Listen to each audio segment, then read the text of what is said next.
네, 반갑습니다. 꼼꼼한 화학원의 김대석입니다. 저번 시간에 탄화수소, 그 다음에 탄소와 탄소 사이의 결합선의 수에 따라서 우리가 좀 물질을 분류해봤죠. 그래서 저번 시간에 여기까지 설명드렸습니다. 취한 반응하고 그 다음에 첨가 반응까지 설명드렸는데 그 부분 계속 이어서 설명을 드리도록 하겠습니다. 칠판의 크기가 생각보다 좀 크지 않아서 필기하는데 좀 어려움이 있습니다. 그래서 길게 설명 못 드리고 짤막짤막하게 설명드린 것을 좀 여러분께서 이해해 주셨으면 좋겠고요. 취한 반응하고 첨가 반응 좀 설명드리겠습니다. 자, 먼저 첨가 반응 한번 볼까요? 자, 첨가 반응이라고 하는 것은 탄소와 탄소 사이의 그 결합선의 수가 하나가 아니라 두 개, 세 개가 됐을 때는 상대적으로 그 결합이 약한 결합이라서 잘 끊어진다고 설명드렸었죠. 그래서 단일 결합에 비해서 이중결합이나 삼중결합 같은 경우는 그 탄소와 탄소의 결합이 하나는 강하고 하나는 약한 결합입니다. 그 다음에 삼중은 하나는 강하고 나머지 두 개는 매우 약한 결합이라고 설명드렸었죠. 그래서 저번 시간에 설명드릴 때 결합 에너지를 봤을 때 이 탄소와 탄소 사이에 단일 결합이 있을 때는 100으로 본다면 이것이 한 150, 이건 200밖에 안 된다고 그랬습니다. 그래서 잘 끊어진다고 설명드렸었죠. 그래서 이것이 끊어짐에 따라서 홀전자 두 개가 양산되고 그 홀전자와 결합하는 또 다른 원소가 여기에 붙을 수 있다는 거죠. 그래서 이 탄화수 입장에서는 추가적으로 다른 원소를 더 받아들일 수 있기 때문에 그 반응을 첨가 반응이라고 합니다. 자, 첨가 반응 한번 그려볼까요? 한번 간략하게 설명드리겠습니다. 만약에 탄소와 탄소 사이에 이중 결합을 가지고 있는 에틸렌이 이렇게 있다고 가정했을 때 여기에 만약에 수소가 와서 반응한다면 요 이중결합 두 개 중에 하나 요 한 개가 끊어지겠죠? 끊어지면서 각각의 홀전자 하나씩 생길 거고요. 그 홀전자 쪽에 수소가 와서 이렇게 결합을 할 수 있다는 이야기죠. 그러면 요 결합은 없어지겠죠? 없어지면서 탄소와 탄소 사이의 단결합의 형태로 바뀌겠죠. 그래서 탄소와 탄소 사이의 단결합이 형성되고 수소가 와서 이렇게 붙을 수가 있겠죠. 그래서 수소가 첨가되는 수소가 여기 하나 붙고 그 다음에 여기 하나 붙겠죠. 이렇게. 그래서 단일결합 형태로 바뀌게 됩니다. 이런 반응을 첨가 반응이라 부르고요. 그 다음에 아세틸렌의 경우도 마찬가지입니다. 아세틸렌의 경우도 만약에 삼중결합을 가지고 있다라고 한다면 이렇게 삼중결합을 가지고 있다고 한다면 여기에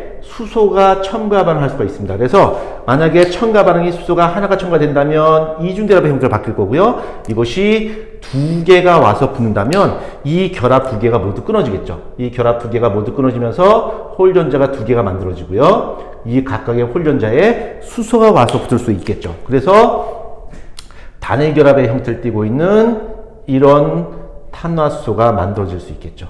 그 다음에 첨가되는 수소는 여기에 두 개, 그 다음에 여기에 두 개, 이런 형태로 붙을 수가 있겠죠. 자, 이런 반응을 첨가 반응이라고 합니다. 그래서 이 첨가 반응이 일어났을 때는 그 탄소와 탄소 사이의 결합이 이중결합이냐 또는 삼중결합이냐에 따라서 수소가 하나가 필요할 수도 있고 두 개가 필요할 수도 있다는 거죠. 자, 그 다음에 취한 반응 한번 볼까요? 취한 반응은 현재 교과과정에서는 빠져 있습니다. 그래도 간략하게 설명드릴게요. 자, 취한 반응이라고 하는 것은 탄소와 탄소가 단결합을 하고 있는 이런 에테인이 존재한다고 가정하도록 합시다. 에테인이 이렇게 존재하고 있을 때, 에테인 말고 그냥 메테인으로 하도록 하겠습니다. 메테인이 이렇게 있을 때, 여기에 아주 반응성이 큰 Cl2가 반응한다면 이 네 개의 수소 중에서 하나를 띄어내고 그 자리를 Cl이 대신한다는 이야기죠. 바꿔치기 된다는 이야기죠. 그래서 탄소가 있고요.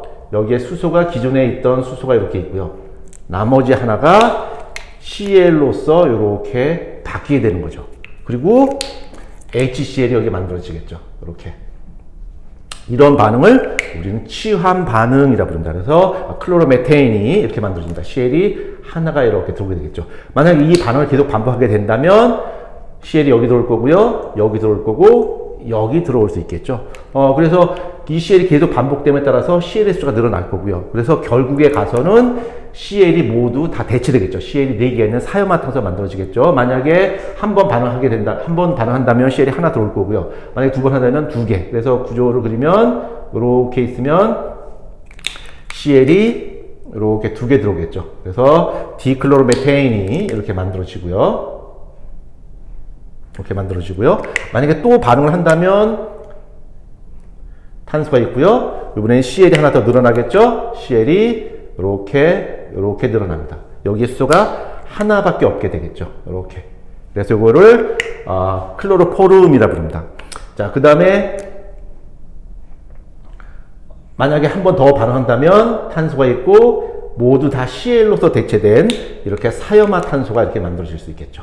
이렇게 사염화탄소가 이렇게 만들어질 수 있습니다. 이 사염화탄소는 종종 등장하는데 이 사염화탄소는요 특이하게 무극성이라고 하는 것도 좀 기억을 하실 필요가 있겠죠. 그래서 이 무극성이기 때문에 CL2나 F2 같은 그런 무극성 분자들이 이 사염화탄소에 녹을 수 있습니다. 그다음에 사염화탄소 같은 경우는 물보다도 비중이 상당히 큽니다. 그래서 만약에 물 속에 집어넣게 된다면 시험관이 이렇게 있고요. 시험관이 이렇게 있고 물과 같이 집어넣는다면 층이 두 개의 층이 생길 수 있겠죠. 그래서 이것이 물보다 밀도가 더 크기 때문에 CCl4가 이렇게 올 거고요. 물이 위의 층에 이렇게 생기게 될 겁니다. 만약에 내가 여기다가 CL2를 집어넣게 된다면 CL2로 무극성 분자이기 때문에 CL2는 아래쪽에 녹게 될 거고요. 그렇죠? CL2는 아래쪽에 녹게 될 거고요. 그 다음에 내가 만약에 HCl을 집어넣는다면 HCl은 극성이니까 CCl4에 녹지 않고 H2에 HCl이 이렇게 녹겠죠. 그래서 이 실험을 통해서 할로겐 원소의 반응성 실험을 이걸 통해서 할 수가 있습니다. 그 부분은 뒤에 가서 제가 설명을 드리도록 하겠습니다. 지금 탄화수소에서 첨가 반응과 취한 반응을 설명드렸습니다. 자, 그 다음에 이어서 탄화수소의 특징을 다시 한번 정리해 보도록 하겠습니다.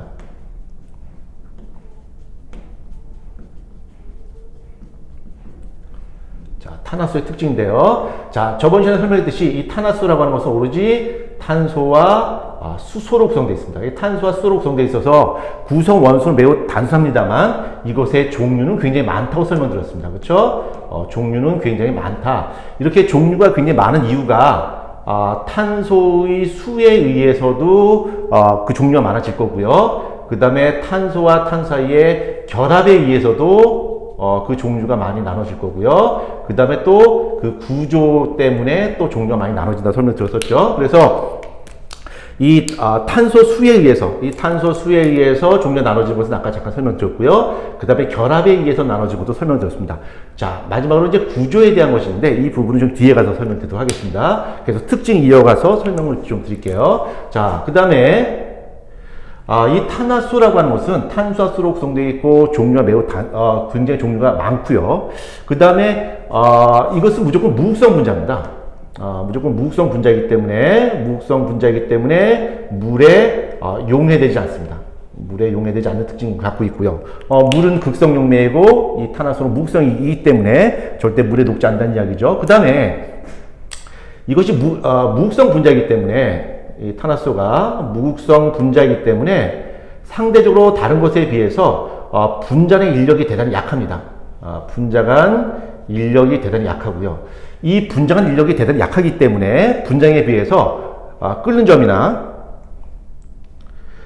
점이나 녹는 점이 대체로 낮습니다. 그래서 상온에서 기체로 존재하는 경우가 많습니다.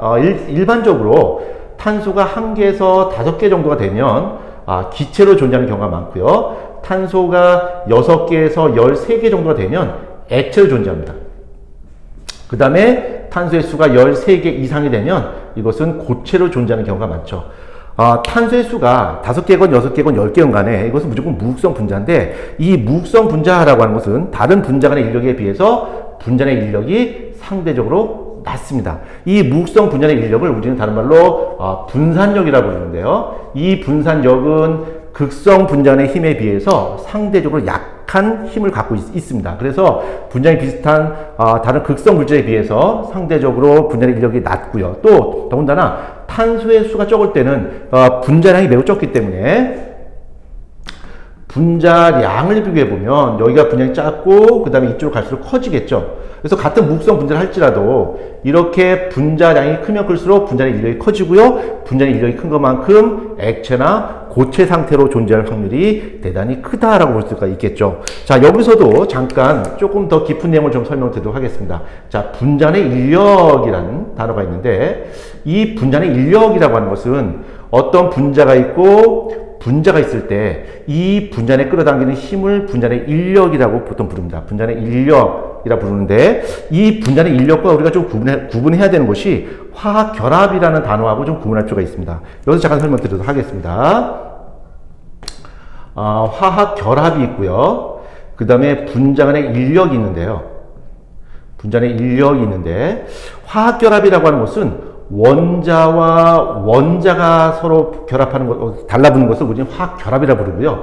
이 화학 결합이라고 하는 것은 결국은 원자의 안정성, 그러니까 옥텟 규칙을 만족시키기 위해서 원자와 원자가 서로 붙는 것을 우리는 화학 결합이라는 단어를 씁니다. 그래서 결합이라고 하는 것이 케미컬 본딩, 그래서 본드라는 단어로 보통 설명을 하죠. 근데 이 분자 내 인력이라고 하는 것은 말 그대로 이 분자와 분자 간에 끌어당기는 힘인데, 분자와 분자 간에 서로 끌어당기는 힘인데, 이 분자 간의 인력이라는 단어를 쓰고 있습니다. 인력이라는 단어를 쓰고 있고요. 그러니까 영어로 굳이 표현한다면 포스가 되겠죠. 이건 본딩이 아닙니다. 이 결합, 본딩이라고 하는 것은 이 결합이 끊어지게 되면 어떤 화학적 성질이 바뀔 때, 물질의 성질이 바뀔 때, 물질의 종류가 바뀔 때는 이것을 결합이라고 부르고요. 이 분자의 인력이라고 하는 것은 이 분자의 인력을 끊는다 할지라도 물질의 종류, 즉 분자의 종류는 바뀌지 않습니다. 즉 화학적 성질의 변화가 없다는 이야기죠. 단순히 이 분자의 인력이라고 하는 것은 물질의 성질을 좌우하는 분자 내 서로 끌어당기는 힘이고 인력에 의해서 분자 내 간격만 바뀔 뿐이지 이 분자 자체의 종류는 바뀌지 않는다는 이야기죠. 그래서 이 분자의 인력은 물질의 상태 변화에만 영향을 주는 것이 바로 분자 내 인력입니다. 그래서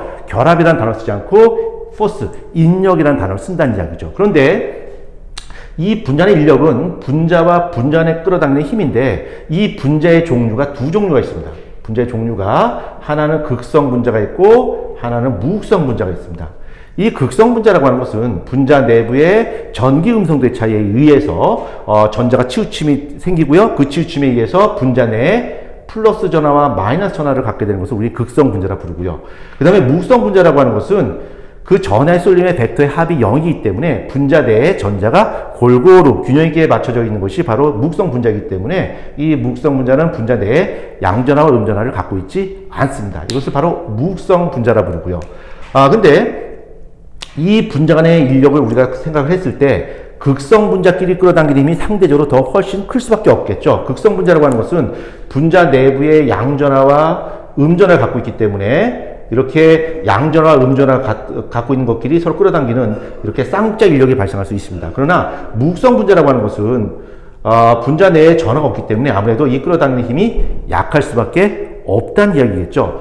자, 이 분자 내 인력에 영향을 미치는 요인을 한번 볼까요? 이 분자 간의 인력에 영향을 미친 요인이 몇 가지가 있는데 첫 번째는 극성 여부입니다. 그 분자가 극성이냐 무극성이냐에 따라서 분자 인력이 세질 수도 있고 약해질 수도 있고요. 그 다음에 분자량이 크냐 작냐에 의해서 영향을 받을 수 있고요. 그 다음에 세 번째는 표면적에 의해서 이 분자 내 인력이 크냐 작냐가 영향을 받는다는 이야기죠. 그래서 이 세 가지를 고려해서 분자 내 인력을 우리가 따질 수가 있고요. 그 분자 내 인력에 의해서 끓는 점이나 녹는 점을 결정할 수 있다, 이렇게 볼 수 있습니다. 하나 예를 든다면 일산화탄소가 있고요. 그 다음에 질소, 이 두 가지 한번 보도록 하겠습니다. 분자는 28이고요. 그 다음에 질소도 분자 28입니다. 그리고 얘는 극성 분자고요. 얘는 무극성 분자입니다. 이 분자는 똑같지만 하나는 극성이고 하나는 무극성이기 때문에 CO, 분자 28, CO가 상대적으로 분자 인력이 더 강하다는 사실을 알 수가 있겠죠. 자, 그 다음에 이런 거 한번 볼까요? 뭐 CH4하고요. CH4하고 SiH4를 한번 보도록 하겠습니다. 분자의 구조는 다 똑같습니다. 그 다음에 이것은 분자이 16이고요. 이거는 정확한 숫자가 기억이 안 나는데 16보다는 상대적으로 더 큽니다. 그래서 얘도 똑같이 무극성이고 얘도 상대적으로 똑같이 무극성인데 분자인 얘가 더 크다 보니까 얘가 16보다도 훨씬 더 크다 보니까 분자 인력은 SiH4가 더 크다, 이렇게 볼 수 있겠죠. 그래서 분량이 똑같은 전제하에서는 극성 여부를 보는 거고요. 그 다음에 극성 여부가 똑같을 때는 분량을 가지고서 어떤 것이 더 분자 인력이 크다, 작다를 생각을 한다는 이야기죠. 그래서 이 탄화수에서 탄소의 수가 증가할수록 분자 내 인력이 더 커질 거고요. 무극성 분자 인력이 더 커지기 때문에 보일링 포인트와 멜팅 포인트, 즉 녹는 점과 끓는 점이 증가할 수밖에 없다라고 하는 거죠. 그렇죠? 자, 그 다음에 이거 좀 지우고 계속 이어서 설명을 좀 듣도록 하겠습니다.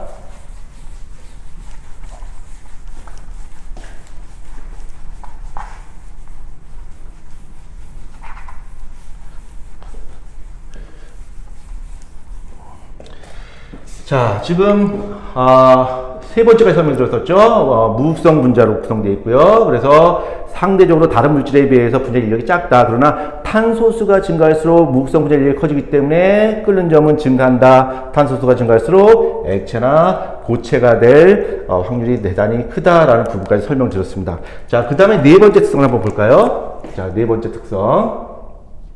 자, 네 번째 특성은요. 이 탄화수소가 탄소와 수소로 구성되어 있다고 하는 부분은 익히 설명드렸습니다. 그래서 탄소와 수소로 구성되어 있기 때문에 이걸 불에 태웠을 때 연소 생성물이 만들어지는데, 연소 생성물이라고 하는 것은 산소와 결합해서 생성된 산화물을 연소 생성물이라고 부를 수 있겠죠. 그래서 탄소와 수소로 구성되어 있기 때문에 연소 생성물은 두 가지가 만들어질 수 있습니다. CO2하고 H2O가 이렇게 만들어질 수 있다는 이야기죠. 탄화수소에서 탄소와 수소의 개수에 상관없이 무조건 불에 태웠을 때 그 연소 생성물은 무조건 CO2와 H2O 요 두 가지가 등장할 수 있습니다. 근데 여기서도 조금 더 깊이 좀 설명드린다면, 우리가 탄소 화합물을 연소했다라고 부르는데, 이 연소했다는 이야기는 산소와 결합했다는 이야기입니다. 그래서 산소와 결합을 해서 발생하는 물질이 바로 CO2입니다. 그래서 이렇게 CO2가 발생할 수 있는데, 탄소가 산소와 결합해서 CO2가 만들어지는데, 이렇게 CO2가 만들어지는 것을 우리는 뭐라 부르냐면 완전 연소라 부릅니다. 완전 연소라 부르고요. 만약에 산소의 양이 충분하다면, O2의 양이 충분하다면, 이렇게 CO2가 발생할 수 있겠죠. 그래서 탄소를 불에 태웠을 때 CO2가 발생한다는 얘기는 완전 연소 됐구나, 이렇게 이해하시면 되는 거고요. 만약에 산소가 충분하지 않다면 CO2가 만들어지지 않고요. 탄소 하나당 산소가 2개씩 붙어야 되는데 산소가 충분하지 않다면 그때 생성되는 물질은 일산화탄소나 아니면 탄소 자체, 우리가 흔히 말하는 그름이라고 그러죠. 이 그름 자체로 나올 수 있다는 이야기죠. 그래서 연소 생성물이 CO나 그 다음에 그름의 형태로 나오게 될 경우는 우리는 이것을 불완전 연소라고 부릅니다.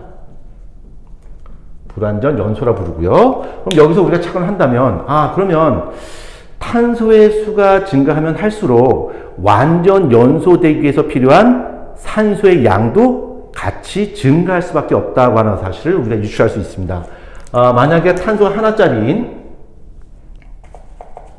CH4라고 한다면 완전 연소되기 위해선 산소가 2개가 있어야 되겠습니다만, 만약에 탄소가 3개짜리라면 C3H8 3개짜리라면 이것이 완전 연소되기 위해선 산소가 5개가 있어야지 완전 연소가 된다는 이야기죠. 이렇게 완전 연소가 된다는 이야기입니다. 그래서 탄소의 수가 증가할수록 완전 연소에 필요한 산소의 양도 증가한다라고 하는 걸 알 수가 있습니다. 그러면 만약에 산소의 양이 부족해서 불완전 연소가 된다면 그때 발생하는 물질이 그름이라든가 아니면은 일산화탄소, 유해가스가 발생할 수 있기 때문에 우리 집에서 쓰는 도시가스의 주성분은 바로 메테인입니다.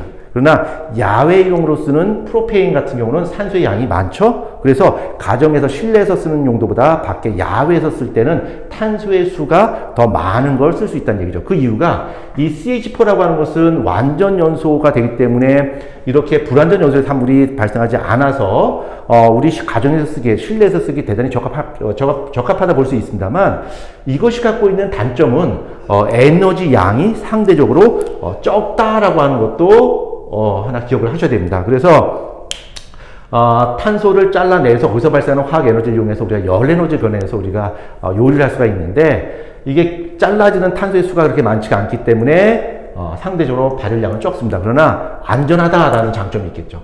안전하다라는 안정성 면에서 본다면 굉장히 높은 점수를 줄 수가 있습니다. 반면에 프로페인 같은 경우는 상대적으로 연소했을 때 발생하는 에너지 양은 대단히 많습니다만 불완전 연소의 확률이 상대적으로 더 크기 때문에 안정성에서 본다면 조금 메테인보다는 좀 낮은 점수를 줄 수밖에 없겠죠. 그 다음에 이 탄소의 수가 증가할수록 불완전 연소의 확률은 대단히 커집니다. 그 대표적인 예가 바로 양초가 되겠죠.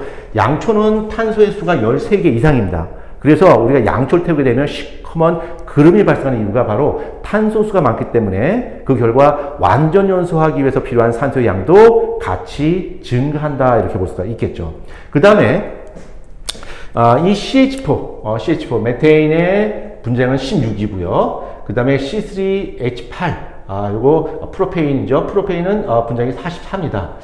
그래서 이것이 만약에 집에서 가스가 유출됐을 때는 우리가 현재 생활하고 있는 이 대기, 이 공기의 평균 분자량은 약 28.8입니다. 그래서 이 CH4 같은 경우는 분자량이 공기의 평균 분자량보다 더 작기 때문에 공중에 뜬다는 이야기죠.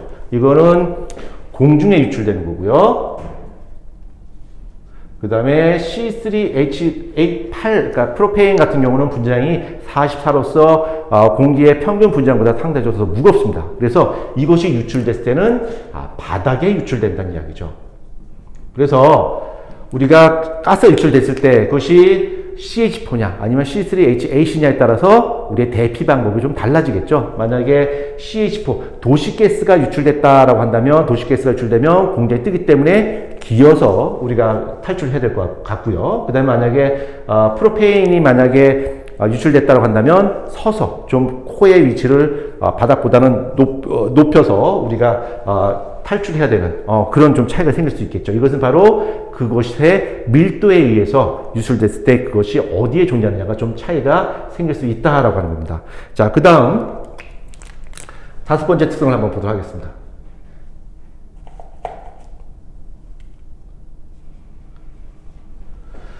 자, 볼까요? 다시 한번 처음부터 다시 보도록 합시다. 종류가 굉장히 많고요. 무극성 분자고요. 그 다음에 상대적으로 분자 인력이 작기 때문에 농전 꿀점이 대단히 낮다라고 하는 부분. 그 다음에 연소 생성물이 오로지 CO2와 H2로 구성되어 있다라는 부분까지 설명드렸습니다.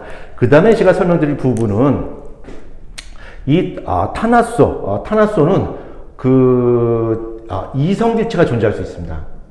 이성질체가 존재할 수 있는데, 자, 이 이성질체라고 하는 것이 어디와 관련되냐면 이 부분과 관련되어 있습니다. 탄소와 수소로 구성되어 있어서 그 구성 원소는 굉장히 단순합니다만 종류가 대단히 많다. 그 이유는 탄소의 수, 그 다음에 결합선의 수, 그 다음에 구조에 의해서 이런 차이가 나타난다라고 아까 잠깐 언급을 해드렸는데 이제 그 부분을 설명을 드리도록 하겠습니다. 자, 이성질체라고 하는 거, 이성질체라고 하는 것은 굉장히 뭐 그 구분이 많습니다만 제가 이쪽 챕터에서 여러분께 설명드린 것은 구조 이성질체를 설명드릴 겁니다. 구조 이성질체를 설명드릴 건데 이 구조 이성질체라고 하는 것은 분자식은 같습니다만 구조식이 서로 다른 거. 구조식이 서로 다른 물질을 우리는 구조 이성질체라고 부릅니다. 한번 예를 들어서 한번 설명드리도록 하겠습니다. 자, 탄소가 4개가 있다 칩시다. 하나, 오늘 펜이 말썽을 많이 부리네요. 둘, 셋, 4개. 이렇게 수소가 이렇게 붙겠죠. 탄소와 탄소 사이의 결합이 결정되면 수소는 자동으로 결정됩니다. 그래서 이렇게 직선형으로 탄소가 이렇게 일렬로 배열되어 있습니다. 일렬로 배열되어 있고요. 이것을 우리가 이름 붙인다면 탄소가 4개이니까 뷰테인이라고 부를 수 있겠죠. 뷰테인이라고 이름 붙이겠습니다. 자, 뷰테인이라고 부를 수 있고요. 근데 이걸 화학식으로 적으면 C4H10 이렇게 부를 수 있겠죠. 그렇죠? 근데 이 탄소와 탄소의 결합을 약간의 변화 줄 수 있습니다. 이렇게 변화 주는 거죠. 탄소가 이렇게 있고요. 이렇게 격가지를 만드는 거죠. 격가지를. 그러면 탄소가 이렇게 격가지로 존재할 거고요. 그 다음에 여기에 수소가 이렇게 분다는 얘기죠. 그리고 얘도 똑같이 탄소가 4개니까 똑같이 뷰테인이고요. 화학식도 정다면 C4H10 똑같습니다. 이렇게 분자식은 동일합니다만 구조식의 차이가 생기는 이 둘 간의 관계를 우리는 이성질체라고 부릅니다.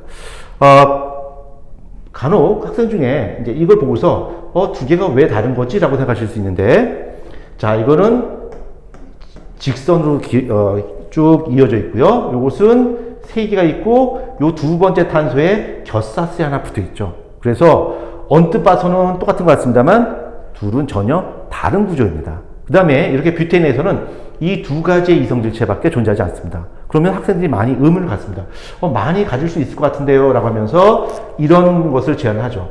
이렇게 탄소가 디귿자 형태로 꺾인 거, 그 다음에 약간 꺾여서 이런 식으로 된 거, 뭐 이렇게 다양하게 생각을 하는데 이거나 똑같습니다.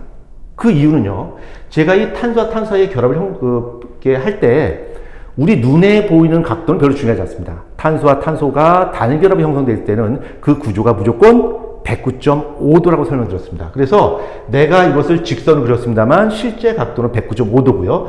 이것도 역시 109.5도입니다. 그래서 내가 마음대로 탄소의 모양을 꺾는다고 할지라도 이것은 의미가 없습니다. 무조건 109.5도라는 이야기죠. 그 다음에 오른쪽에 그린 뷰테인 같은 경우도 아주 예쁘게 이렇게 삼각형 형태로 내가 그린다고 해서 이거와 다른 물질이 되지는 않는다는 이야기죠. 내가 삼각형을 그리건 아닌 걸 T자로 그리건 간에 이것의 결합 각도는 무조건 109.5도입니다. 그러니까 의미가 없다는 이야기죠. 통상적으로 이것을 우리는 N-뷰테인이라고 부르고요. 이것을 아이소뷰테인이라고 부릅니다.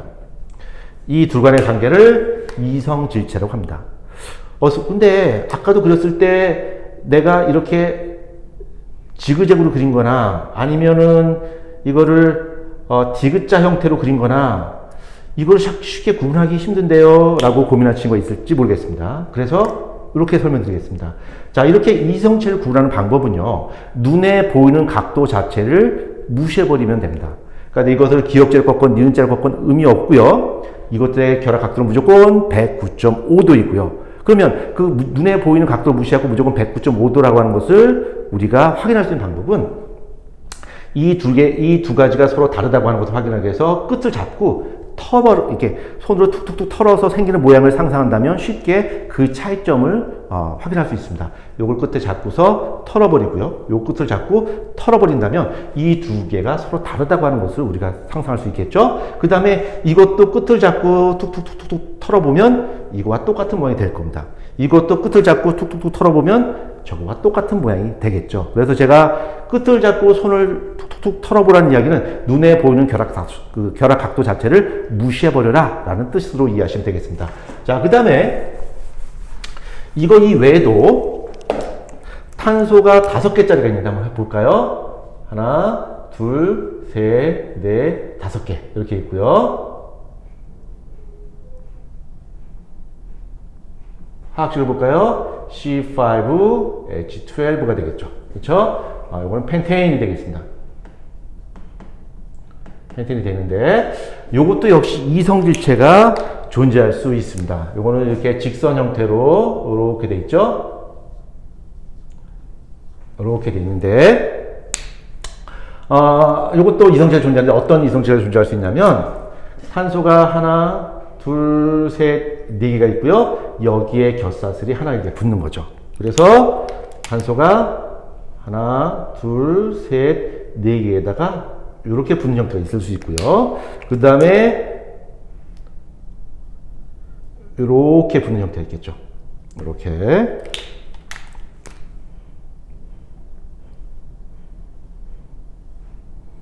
이렇게 붙는 형태. 이렇게 모두 세 가지가 존재할 수 있습니다. 우리가 일반적으로 요것은 N-펜테인이라고 부르고요. N-펜테인이라고 부르고, 요것은 아이소펜테인이라고 부르고요. 요거는 네오펜테인 이렇게 부릅니다. 이름은 별로 중요하지 않습니다. 이렇게 펜테인 같은 경우는 이성질체가 모두 세 가지가 존재한다고 하는 것 정도는 여러분이 좀 기억하실 필요가 있지 않나 싶습니다. 그 중에 이거 말고도 더 있을 것 같은데요 라고 의문을 제기하는 친구가 있을지 모르겠는데 한번 그려볼까요? 여러분이 어떤 생각을 하시는지 모르겠습니다만 제 마음대로 한번 그려보도록 하겠습니다. 이거를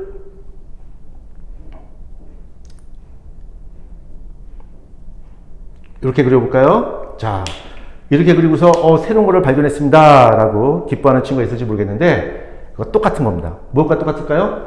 요거와 똑같은 거죠. 선생님, 얘는 이렇게 T자로 되어 있고요. 얘는 이렇게 좀 십자가 모양에 가까운 T자로 되어 있고 얘는 더 긴데요. 똑같습니다. 제가 아까 말씀드렸듯이 눈에 보이는 결합각도 자체는 의미가 없다는 얘기죠. 이건 90도고 이거는 180도다. 이거 의미가 없습니다. 결합각도는 무조건 109.5도로 되기 때문에 내가 꺾는다고 꺾이는 게 아니란 이야기죠. 그럼 확인할 수 있는 방법, 끝을 잡고 털어보는 거죠. 끝을 잡고 털어보면 이거와 이거가 어떻습니까? 똑같습니다. 그 다음에 이것도 마찬가지로 이렇게 그려보는 거죠. 이렇게 그리는 거죠. 니은자 형태로 꺾었어요. 전혀 새로운 거 아닌가요? 라고 반문할 수 있는데 아닙니다. 똑같습니다. 이건 90도잖아요. 180도고요. 의미 없습니다. 각도는 무조건 109.5도니까요. 그래서 끝을 잡고 털어보고 끝을 잡고 털어보면 똑같은 구조가 되겠죠. 이것도 역시 해당 사항이 없습니다. 그 다음에 이걸 또 갖고도 뭐 다양하게 또 제시할 수 있겠죠. 요거를 이런 식으로 그릴 수 있겠죠. 그리고서 새로운 걸 발견했다고 기뻐하시는 분이 있을지 모르겠는데 의미 없습니다. 끝을 잡고 털어보고 끝을 잡고 털어보면 똑같습니다. 그래서 이것도 해당 사항 없고요. 자, 이런 것을 바로 우리는 이성질체라고 합니다. 자, 제가 지금 설명드렸듯이 이 탄화소라고 하는 것은 굉장히 구성 원소는 단순합니다만 그 종류가 굉장히 많고요. 탄소와 탄소 사이의 결합, 그 다음에 탄소의 수, 그 다음에 구조, 이런 것에 의해서 굉장히 종류가 다양할 거고요. 그 다음에 탄소와 수소로만 구성되어 있기 때문에 이것은 무극성 분자입니다. 그래서 상대적으로 다른 극성 분자에 비해서 분자 인력이 매우 작기 때문에 끓는 점이나 녹는 점이 대단히 작고요. 그러나 탄소의 수가 증가할수록 상대적으로 분자 인력이 커지기 때문에 액체나 고체로 존재할 수 있는 확률 또한 커진다라고 하는 것도 기억을 하셔야 되겠죠. 탄소와 수로 구성되어 있기 때문에 연소 생성물이 오로지 CO2와 H2만 나오게 되는데 탄소의 수가 증가할수록 완전 연소에 필요한 산소의 양도 같이 증가한다라고 하는 거죠. 그래서 탄소의 수가 많아질수록 그 충분한 산소를 공급하지 못해서 불완전 연소가 생길 여지가 상대적으로 크다라는 부분도 말씀드렸고요. 그 다음에 우리가 집에서 밥을 할 때 쓰는 메테인과 프로페인에 대해서 성질에 대해서 설명드렸습니다. 그 다음에 이성질체라고 하는 거, 분자식은 똑같습니다만 그 원소들이 어떤 구조를 갖고 있냐에 따라서 이성질체 형태로 존재할 수 있다라고 하는 부분, 그래서 구조 이성질체에 대해서도 설명드렸습니다. 이 구조 이성질체 말고도요, 기하 이성질체라든가 광학 이성질체라든가 이런 것이 존재할 수 있는데 그 부분은 제가 설명을 하지 않도록 하겠습니다. 자, 그 다음에 하나 더 추가적으로 설명드린다면 단결합과 이중결합에 대해서 제가 좀 추가 설명을 좀 드리도록 하겠습니다. 탄소와 탄소가 이렇게 단결합이 되어 있고요. 그 다음에 탄소와 탄소가 이렇게 이중결합이 되어 있을 때 제가 이 각도를 109.5도로 설명드렸고요. 이 각도를 120도로 설명드렸습니다. 제가 이 부분과 관련해서 설명드릴 수 있는 부분이 바로 지방산이라고 하는 부분입니다. 지방산. 자, 이 지방산이라고 하는 것은 이 탄소가 길게 쭉 사슬 형태로 되어 있는 것을 우리는 지방산이라고 부르는데 이 지방산의 종류는 두 종류가 있습니다. 하나는 포화지방산이 있고요. 포화지방산이 있고 하나는 불포화지방산이 있습니다. 이름에서 알 수 있다시피 포화지방하고요, 불포화지방에서 포화라는 의미는 가득이라는 뜻이겠죠. 불포화는 가득이 아니라는 뜻이고요. 그래서 포화지방산이라고 하는 것은 탄소와 탄소 사이의 결합이 모두 단일 결합으로만 되어 있어서 수소가 최대한 많이 들어와 있는 지방산을 우리는 포화지방산에 부릅니다. 반면에 불포화지방산이라고 하는 것은 그 중간에 탄소와 탄소 사이에 이중결합이 들어있어서 포화지방산에 비해서 받아들일 수 있는 수소의 양이 상대적으로 적은 지방산을 우리는 불포화지방산이라고 부릅니다. 그러면 포화지방산이라고 하는 것은 탄소가 계속 단결합을 형성하면서 109.5도 형태로 계속 진행하기 때문에 멀리서 보게 된다면 탄소가 일직선으로 쭉 뻗어가는 걸 우리가 상상할 수 있겠죠. 그러나 불포화지방산이라고 하는 것은 탄소가 단결합을 쭉 가다가 중간에 이중결합이 있을 때는 이 각도가 120도이기 때문에 109.5도 형태로 계속 진행하다가 중간에 120도로 크게 꺾이면서 중간에 큰 굴절이 생긴다는 얘기죠. 큰 꺾임이 여기 중간에 생긴다는 얘기죠. 큰 꺾임이 중간에 이렇게 생긴다는 이야기죠. 그래서 이 포화지방이라고 하는 것은 직선의 형태로 그린다면 불포화지방산이라고 하는 것은 중간에 가다가 이렇게 큰 꺾임이 생길 수 있다는 얘기죠. 요 꺾임이 생기는 요 부분에 바로 이중결합이 있다 이렇게 보시면 됩니다. 그러면 이 포화지방 같은 경우는 직선형으로 되어 있기 때문에 굉장히 오밀조밀하게 이렇게 존재할 수 있겠죠. 그래서 상대적으로 이 포화지방은 상대적으로 밀도가 대단히 큰 반면에 불포화지방은 중간에 꺾여 있기 때문에 이것이 오밀조밀하게 같이 존재할 수가 없습니다. 그래서 상대적으로 밀도가 이렇게 낮다 이렇게 볼 수 있고요.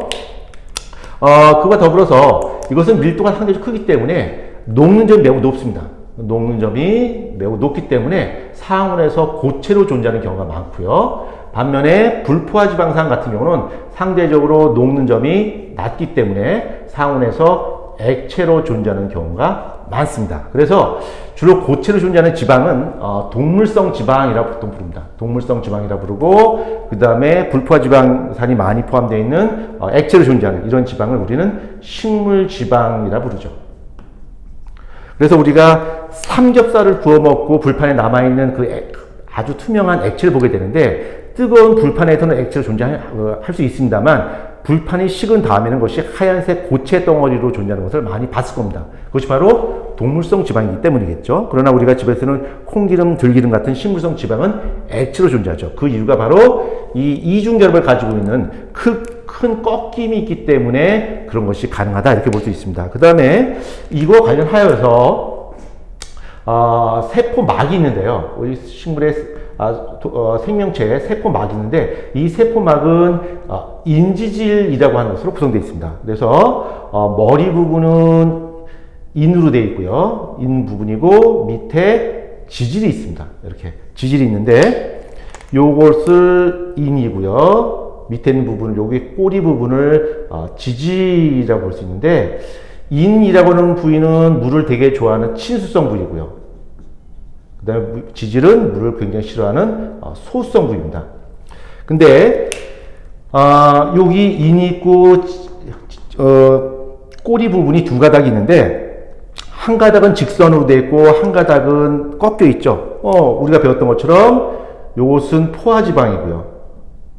포화지방으로 되어 있고 요것은 불포화지방으로 되어 있기 때문에 꺾여 있다는 이야기죠. 그러면 이 포화지방이라고 하는 것은 세포막을 구성할 때 이런 인지질들이 이렇게 쭉 분포하게 되는데 포화지방이 많게 되면 이 인지질의 밀도가 촘촘하게 배열될 수 있겠죠. 그래서 이 포화지방이 많다라고 하는 것은 세포막의 유동성을 감소시키는 기능을 하는 거고요.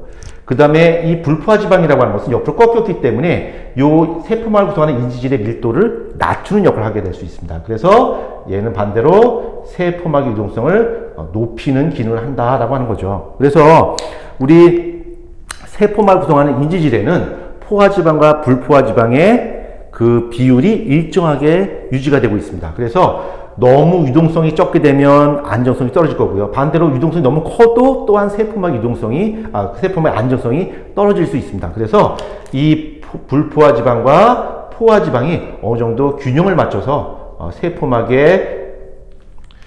균형을 맞추고 있어서 세포막의 유동성을 유지할 수 있다 이렇게 설명할 수 있습니다.